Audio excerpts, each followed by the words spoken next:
Hi everyone and welcome back to another IU review. Today we're up to review number 18. It is A1. There she is. And yeah, let's get right into it. We start off with track number 1, A Bell. And this actually is an instrumental after a good amount of albums without any instrumental intros. We have one. And this one's very short and sweet, only about 1 minute, but I really enjoy it. My one note was that it reminds me of like a title screen, like a JRPG. Like very just peaceful, and it gives you a good idea of what the album's going to sound like.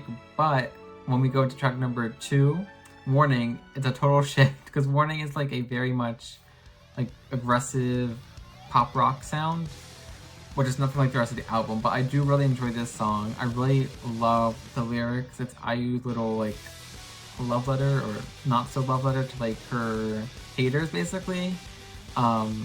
Yeah, at least that's how I take the song. I know a lot of other fans kind of interpret it the same way. She kind of says like, if there's one thing I can expect, it's you to never be satisfied.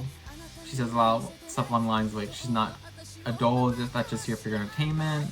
And yeah, I think it's very much her addressing the fact that around this time, 2015, there was a big shift in her public, perception where I think like really starting with Party Queen, she started getting a lot more negative comments that she'd never really gotten too much before in her career. And then after she got married, I think a second time, it just made things a lot worse. And yeah, this is basically IU's like FU song to the haters. I love it for that. I love the song, and yeah, it's a great song. I love it. Alright, next we have track number 3, No Future. This is a TK song. Definitely sounds like Tetsuya Komura's song. Very mysterious, like dark electronic vibe, and I really love that. Lyrically, she's basically saying, let me see here. Oh yeah, so she's basically like asking this person to tell her that like they don't love her because she can't accept unless they put it into words, and very much, looking back at a fair relationship, which is a theme she's delved into a lot in her recent albums. But I really like this song. It's very different amongst this album, so it definitely stands out, and yeah, I love it. It's really great. Alright, next at track number 4, Anything For You, and this is definitely giving us our first proper taste of what the majority of the rest of the album is going to be. It's a ballad album, and I think it actually starts off really strong though, because I actually really enjoy this ballad.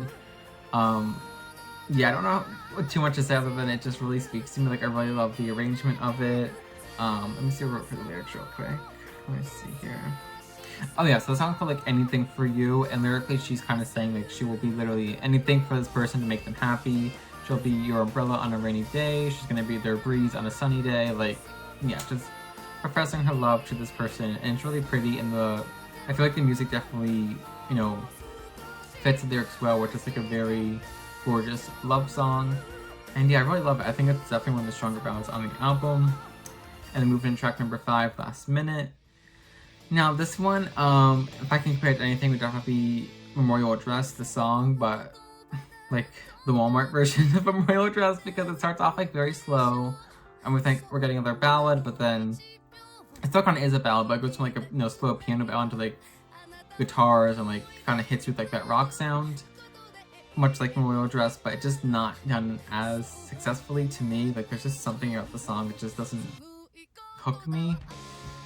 I don't know, it just doesn't stick in my head. Like, I remember like, how it's structured, but like the actual melody, I don't know.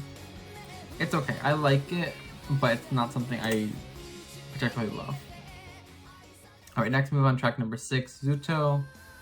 Another ballad. This one is kind of IU's staple, like winter ballad. Lyrically, she's kind of brings up that imagery a lot of like, snow, and that's why I wrote the lyrics. That was a winter ballad, and musically, it's kind of forgettable to me. I do like the chorus. The chorus does stick in my head. I think it is memorable, but overall, I enjoy it. I like it, but it's not something that really excites me. But I do think production is good, so I like it, yeah. Alright, next we have track number 7, Out of Control. This is another, wait for it, ballad. Now, this one is more of a rock ballad, so it's a little different than like Zutto, which is more like piano, but yeah, it's still another ballad in my eyes. Once again, kind of has a slower start and slower verses, and kind of hits you with the chorus. To me, it's a bit generic though. Like, there's nothing too, once again, memorable about this song. Production is good, but it's just okay. It's just kind of there for me. I did write something with the lyrics. Just let's see here. Oh yeah, so she says it's very much just another love song. She's like, nothing in the world matters but you. But she does make a note about how she's like thinking about a person on the other side of the world. And yeah, I think I mentioned this already, but during this album, she was married to her second husband, Tyson, who's from the United States. So I kind of feel like that might have been like a nod to him, like thinking about, you know, someone else on the other side of the world. So I thought that was cute, but overall, the song, I just like it. It's not a skip because I do think it's, you know, good production, but yeah, just okay. All right, next we have Story, which is another ballad. This one's back to another like slower, more traditional ballad. But I also really love this one. There's just something about the chorus that is just so pretty to me, and it does stick in my head. Like, there is something about it that just stands out to me.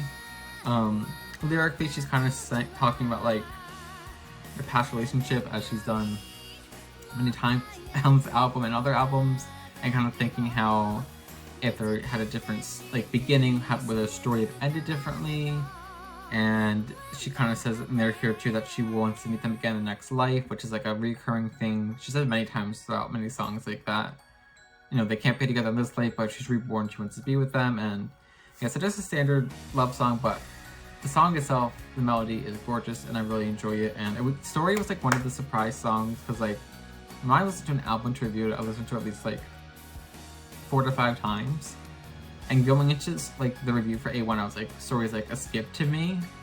But then like, I've been sleeping on this song for years, but I love it. Like, it's really good. So definitely listen to Story again if you haven't in a while. It's great. All right, next we have The Gift, which The Gift kind of has like 2 different meanings, because like, first of all, it's featuring JJ Lin, who like on the instrumentals doesn't have any vocals, and it's produced by JJ Lin, who is from Singapore. So it's like, you know, the gift from him. He's gifting IU this song. But if I was IU, I would have said, did you keep the receipt? Because this song does not do it for me. The other aspect I think we're saying The Gift is this is very much like IU's second wedding song. Like, it's very much talking about her marriage to Tyson. She says here, let's see. She's climbing a new step together with this person, and this is a love granted to them by God. And yeah, just very much a wedding song. The music video, she's in a wedding gown. It's, you know, her Virgin Road Part 2.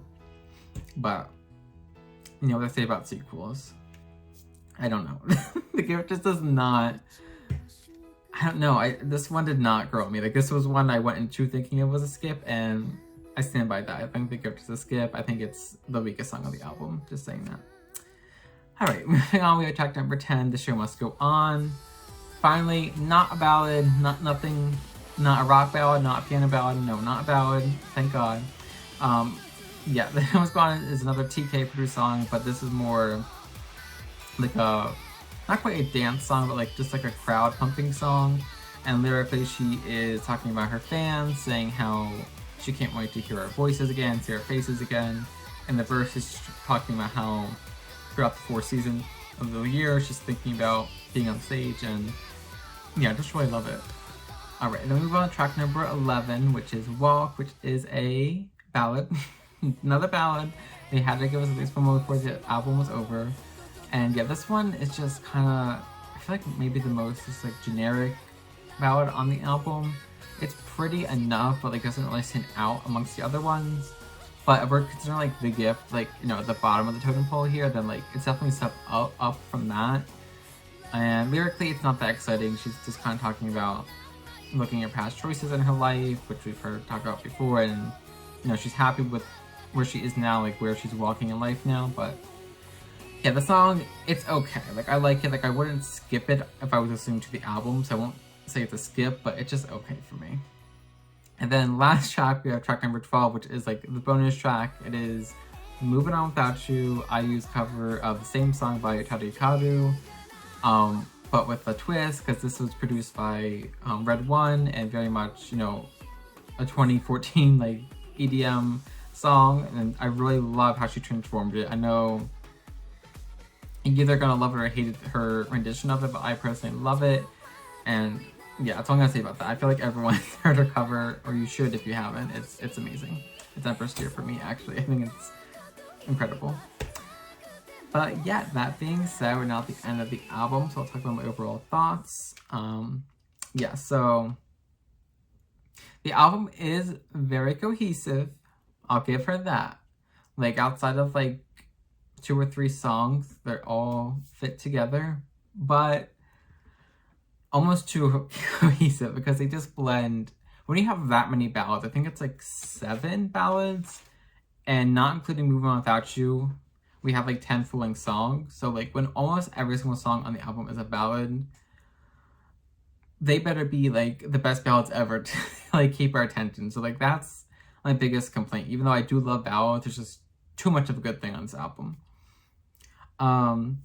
That being said, I definitely feel like this was her like Damage Control album after she had a less than stellar reception to Colors, which I personally loved it. I've discussed in my last review, but I feel like a lot, especially like Japanese fans, were not into Colors at all.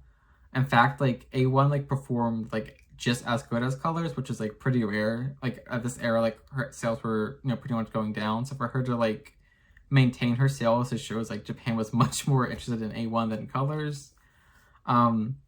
This might sound like a drag, but it's really not. I actually really enjoy listening to the album to just like relax and fall asleep to, like legitimately. Like I'm not dragging it. Like it's just a really peaceful album and like puts you in a nice mood. So I do like that.